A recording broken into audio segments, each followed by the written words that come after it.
पिछले हफ्ते हमने ट्रेडिंग साइकोलॉजी की बात की थी और रूबरू हुए थे कुछ साइकोलॉजी रिलेटेड टर्म्स से, जैसे इमोशनल ट्रेडिंग। इस हफ्ते हम बात करेंगे कि कैसे हम इमोशनल ट्रेडिंग को अवॉइड कर सकते हैं, और मैं सीए भूमि रंका आपसे कुछ स्ट्रैटेजीज भी शेयर करूंगी जिससे आप इमोशनल ट्रेडिंग को अवॉइड करना सीख सकते हैं। इसलिए एंड तक जरूर बने रहें और आगे बढ़ने से पहले चैनल को सब्सक्राइब और बेल आइकन को क्लिक करना ना भूलें। तो चलिए बात करते हैं कुछ स्ट्रैटेजीज की जो हमें इमोशनल ट्रेडिंग करने से बचा सकता है। Number 1 is recognise your personality traits. एक सक्सेसफुल ट्रेडिंग साइकोलॉजी को डेवलप करने के लिए खुद की पर्सनालिटी ट्रेट्स को पहले आइडेंटिफाई करना बहुत जरूरी है।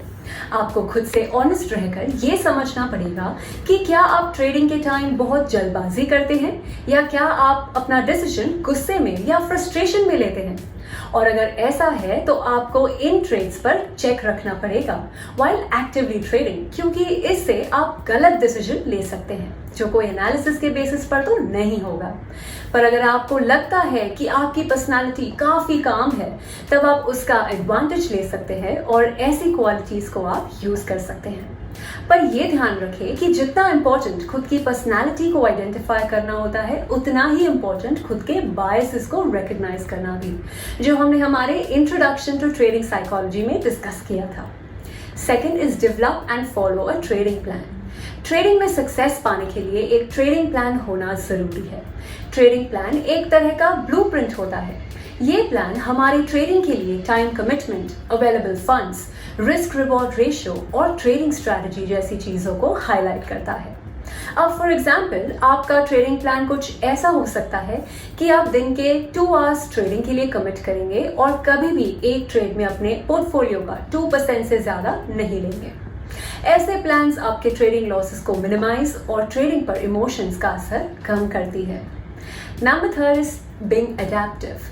मार्केट्स हर रोज अलग होता है और हमें ये एक्सेप्ट करना जरूरी है कि भले आप ट्रेडिंग प्लान को अच्छे से फॉलो करें, पर हर दिन एक विनिंग स्ट्रीक नहीं दे सकता, और ऐसे वोलेटिलिटी या चेंजेस को आपको अडॉप्ट करना सीखना है।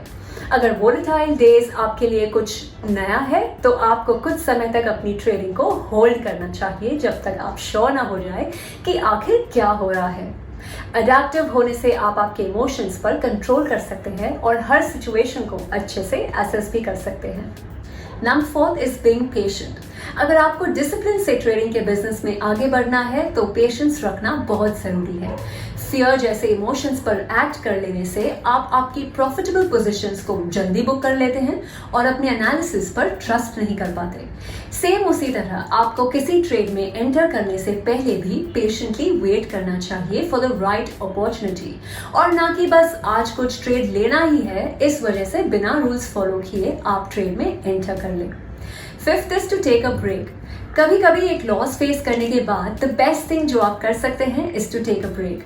थोड़े दिन अपने ट्रेडिंग अकाउंट से दूर रहिए और अपने थॉट्स को गैदर करके आप अपने आप को रिफ्रेश करें, क्योंकि जल्दी जल्दी में लॉसेस रिकवर करने के लिए एंटर करे हुए ट्रेड्स में ना तो कन्विक्शन आ पाता है और ना ही वो ज्यादा एक्यूरेट होते हैं। और अच्छे ट्रेडर्स वो होते हैं जो अपने लॉसेस को एज एन अपॉर्चुनिटी काउंट करके उससे कुछ नया सीखने की कोशिश करते हैं।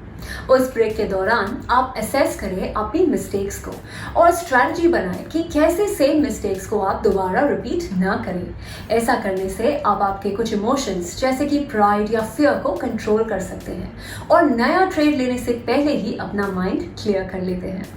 Number 6 is to accept your winnings. जितना इंपॉर्टेंट लॉस के बाद ब्रेक लेना होता है, उतना ही इंपॉर्टेंट प्रॉफिट्स को एक्सेप्ट करके शांत रहना होता है। बैक टू बैक विन्स या एक पर्टिकुलर बड़ा प्रॉफिट आपको ओवर कॉन्फिडेंट बना सकता है और आप उसी टाइम दूसरे ट्रेड्स में रश कर लेते हो, ये सोचकर कि आगे भी उतना ही बड़ा प्रॉफिट होगा। कभी कभी हमें लगता है कि आज कुछ गलत नहीं हो सकता, टुडे इज माय डे। ऐसे इमोशन हमें अननेसेसरी रिस्क लेने पर मजबूर कर देता है और हम जल्दी में अपना पोर्टफोलियो भी डाइवर्सिफाई करने लग जाते हैं विदाउट डूइंग मच एनालिसिस। ऐसे टाइम हमें ये याद रखना चाहिए कि हैप्पीनेस भी डर या गुस्से जैसा एक डेंजरस इमोशन है, और ओवर हैप्पीनेस भी कभी हमारे डिसीजंस मेकिंग एबिलिटी को इम्पैक्ट कर सकती है। Lastly, my friends, it is important to maintain a trading journal जिसमें आप आपके सारे losses और wins का रिकॉर्ड रख सकते हैं और सारे इमोशंस का भी that you were experiencing तभी। ऐसा करने से आपके पास एक डेटा होगा जिससे आप इजीली पता लगा सकते हैं कि आप ट्रेडिंग में सही डिसीजन लेते हैं या गलत। सो ये थी कुछ स्ट्रैटेजीज जो मुझे लगता है कि इमोशनल ट्रेडिंग को कंट्रोल करने में आपकी हेल्प कर सकती है। वेल दोस्तों, आपके इस टॉपिक पर क्या विचार या एक्सप्रेशंस है हमारे साथ शेयर करें कमेंट सेक्शन में। और आगे ऐसे एजुकेशनल कंटेंट देखते रहने के लिए इस वीडियो को लाइक और चैनल को सब्सक्राइब करना ना भूलें।